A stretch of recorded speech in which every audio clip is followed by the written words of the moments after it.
આ તરફ કાયદો વ્યવસ્થાની કથળેલી સ્થિતિને લઈ કોંગ્રેસ હવે મેદાને છે। રાજકોટ જિલ્લા પંચાયતમાં કોંગ્રેસ દ્વારા વિરોધ પ્રદર્શન કરવામાં આવ્યું। રાજકોટમાં કાયદો વ્યવસ્થાની સ્થિતિને લઈ કોંગ્રેસે પ્રહાર કર્યા। કોંગ્રેસે કહ્યું, રાજકોટમાં ગુંડા રાજ જેવી સ્થિતિ ચાલી રહી છે। કાયદો વ્યવસ્થાની સ્થિતિ સતત કથળી છે। બિહારમાં સુધારો આવે છે, પરંતુ ગુજરાતમાં નહીં। ગુજરાત ક્યાંક બિહાર જેવું થતું લાગે છે। 8 દિવસ પહેલા ધરણા માટે મંજૂરી માંગી હતી, જો કે ભાજપના ઇશારે મંજૂરી આપવામાં આવી નહોતી તેવું કોંગ્રેસે આક્ષેપ કર્યો છે।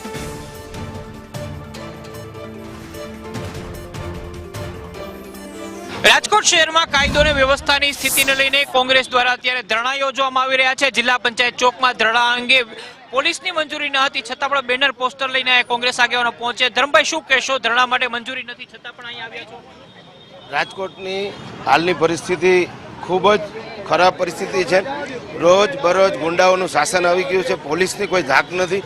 આ રાજકોટની જનતા માટે રાજકોટ કોંગ્રેસે એનો અવાજ બનીને સરકાર સુધી કાન અમળવાની પ્રયાસ કરેલ છે, જેની અહિંસક રીતે એક મંજૂરી માગવામાં આવી હતી કે જેથી લોકોનો અવાજ સરકાર સુધી પહોંચે। પરંતુ ભારતીય જનતા પાર્ટીના આગેવાનોને સારું લગાડવા માટે રાજકોટની પોલીસે રાજકોટની જનતા નહીં પણ રાજકોટના ભાજપના આગેવાનને સારું લાગે એવું કૃત્ય કર્યું છે। છતાં પણ અમે રાજકોટની જનતાનો અવાજ દબાવવા દેશું નહીં અને સરકાર સુધી અમે અવાજ પહોંચાડશું। આપણી સાથે શહેર કોંગ્રેસ પ્રમુખ છે અતુલભાઈ, શું કહેશો? ધરણાની મંજૂરી નથી, પરંતુ અહીંયા તમે બેનર પોસ્ટર લઈને પહોંચ્યા છો। અમારો તો લોકોનો અવાજ છેલ્લા રાજકોટની અંદર ગુંડારાજોએ માજા મૂકી છે। ટ્રાફિકની સમસ્યા જો, પોલીસનો કોઈ હોલ્ડ નથી, પોલીસ બધાય સાથે મિલીગત લઈને નકરો ભ્રષ્ટાચાર કરે છે। થોડા દિવસો પહેલાં જે તમારી અરજીઓ લઈને પોલીસ એની પાસે ઘરે જાય, ગાડીઓ લઈ લે, પોલીસ પૈસા સિવાય કોઈ કામ કરતી નથી। એટલે મેં ધરણાનો કાર્યક્રમ કરવામાં આવ્યો। અહીંયા કોંગ્રેસ આગેવાનોની સાથે અલગ અલગ કાર્યકર્તાઓ જોડાયા છે, તેમની સાથે પણ આપણે વાત કરીશું। સાથે જ એમ પણ કહેશું, શું કહેશો? બેનર પોસ્ટર લઈને તમે પહોંચ્યા છો? અત્યારે રાજકોટની જે હદે કાયદો અને વ્યવસ્થાની પરિસ્થિતિ કથળી ગઈ છે। નકલી પોલીસ રોજ ઝડપાય છે અને અસલી પોલીસ રહી એ ફક્ત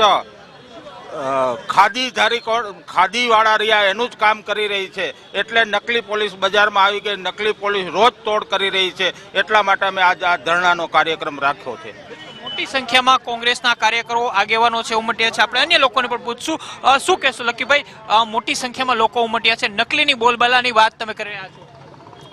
અત્યારે રોજને રોજ તમે અખબારમાં છાપવામાં વાંચો તો જ્યાં જોવો અહીંયા નકલી પોલીસ બનીને, તેમજ અત્યારે જે રાજકોટની પરિસ્થિતિ એ જ્યાં ત્યાં ખોટા તોડ થાય, નકલી પોલીસ બનીને તોડ થાય, એટલા મર્ડર થાય છે, એટલા ભ્રષ્ટાચાર થાય। તો પોલીસને આ પહેલાં બધું ઉજાગર કરવો પડે ને ખોટા તોડકાંડ થાય એની ઉપર પણ ખાસ સીપી સાહેબે ધ્યાન આપવું જોઈએ।